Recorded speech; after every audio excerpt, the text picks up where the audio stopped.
aside from that, I do movie reviews once a week for a successful Facebook page Nice. that exclusively reviews horror movies.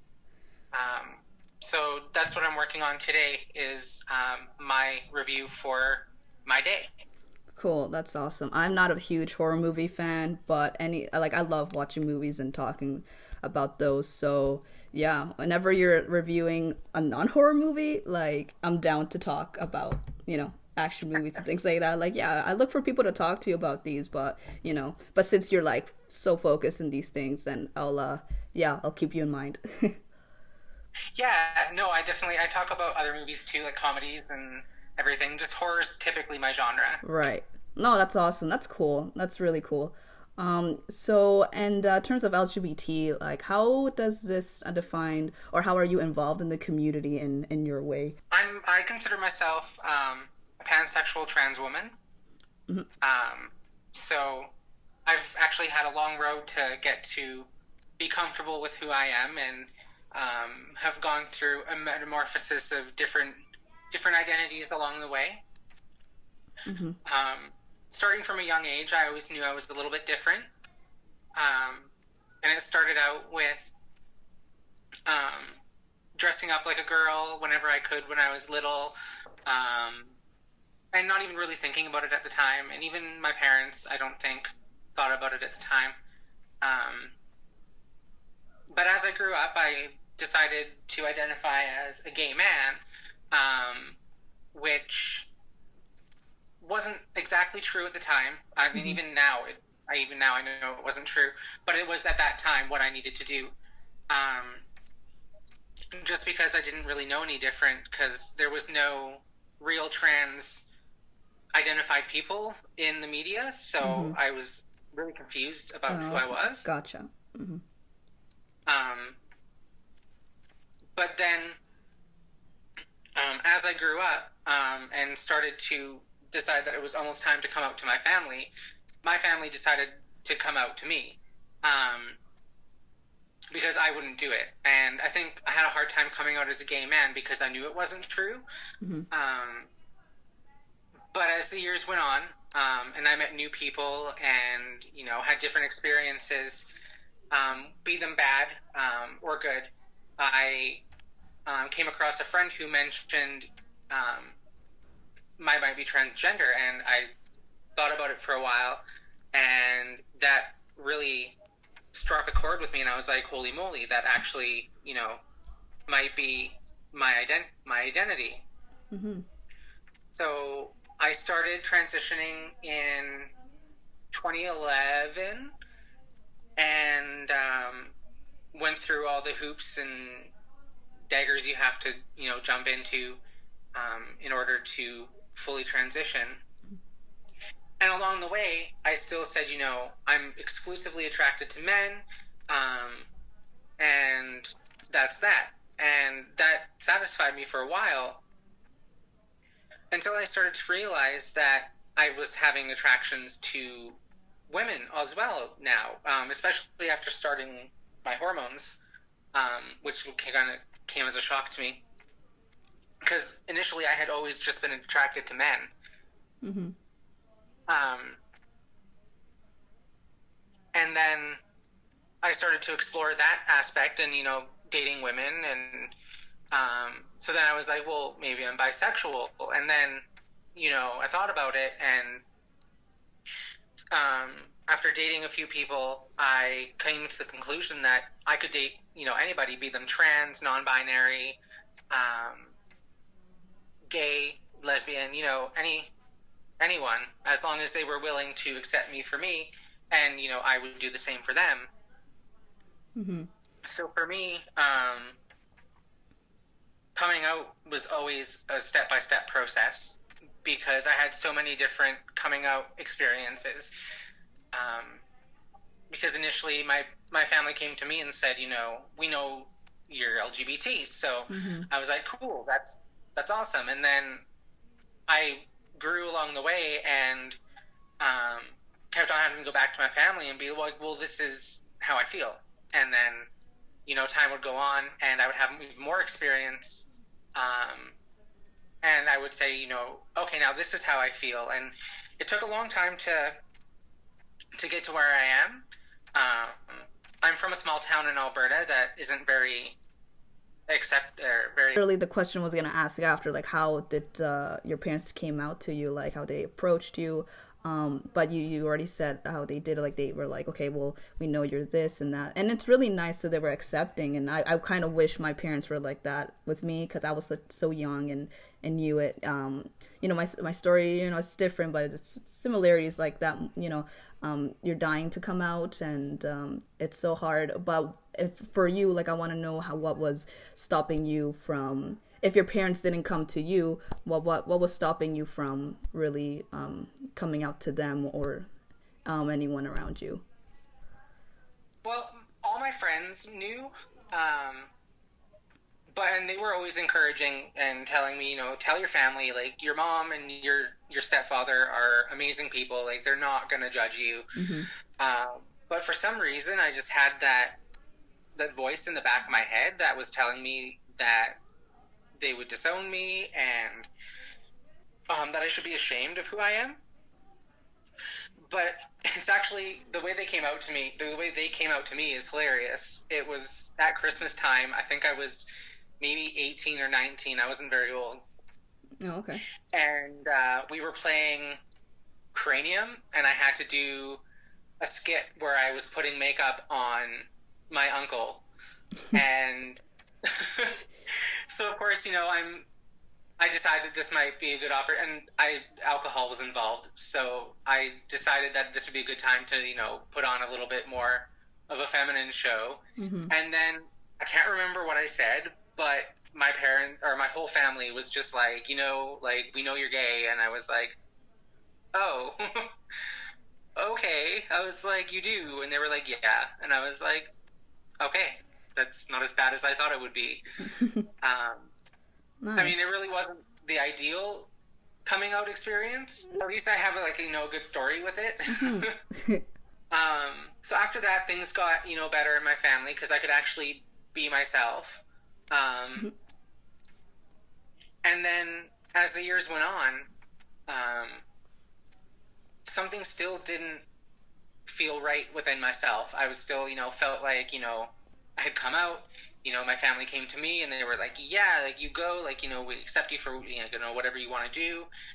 And I was like, okay, this is great. Like, I came out and now I feel good about myself, but there's still something missing. Mm-hmm. And for years I had thought about, transitioning. And every time that I would think about it, I would just put it out of my mind thinking, no, that can't be. People like that don't exist. And at that time, really the only person I knew of was Alexis Arquette, who is still, even though, she's passed, is one of my biggest idols. I still said, that's not me. And then finally a friend came to me and she sat me down and she said, look, she's like, you need to make a decision. She's like, either you are a super effeminate gay man or you need to be a woman. Mm-hmm. And I sat there and I was like, really? And she's like, yeah, like you need to make a decision. And I was like, okay, let's think about this because, I've been having these feelings and now a friend has come to me and basically told me like she has this feeling that I need to do this. And I was like, okay, let's look into it. And I started, experimenting, every so often I would, go out living as a woman. And it honestly was one of the most rewarding experiences of my life the first time I did it. Mm-hmm. And even said that it was the most comfortable I'd ever felt in my skin. And then I talked to my mom about it. And she said, go for it if that's what you need to do. And from that point, my transition went really well. And my mom and dad support me. My little brother supports me. He even came up with a story about, for his friends about how I transitioned. So they wouldn't, 100% know. Mm-hmm. which I thought was really sweet. So No, that's nice. And I feel like you've had like so many friends or like very very close friends that helped you along the way, which is awesome. Like support is number one.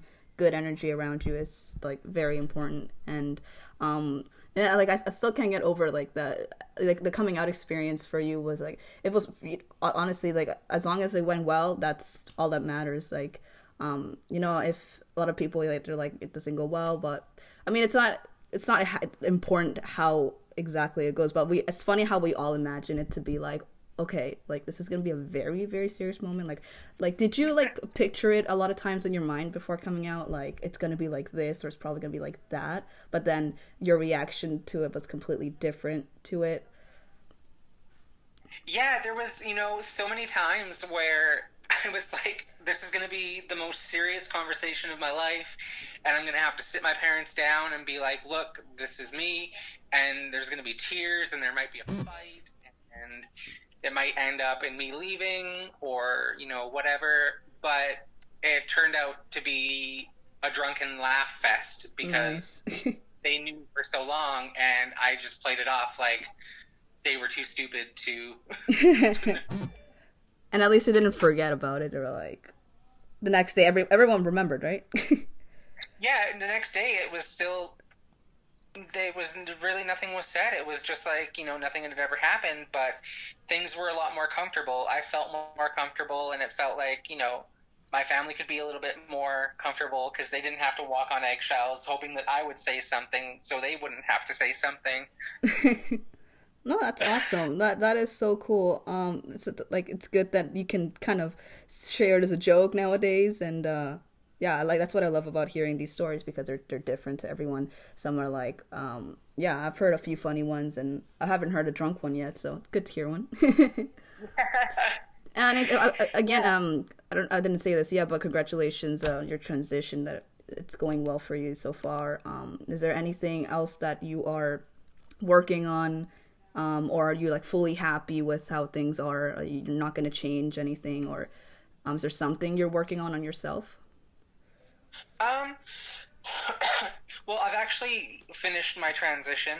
Um, I finished about 5 years ago. Oh, nice, I was able to go to Montreal and have the surgery, which was one of the best days of my life. And sweet. my mom and my dad, my stepfather, who is the most amazing man in my entire life, he's been there throughout everything with not always a smile on his face, but with love. Mm-hmm.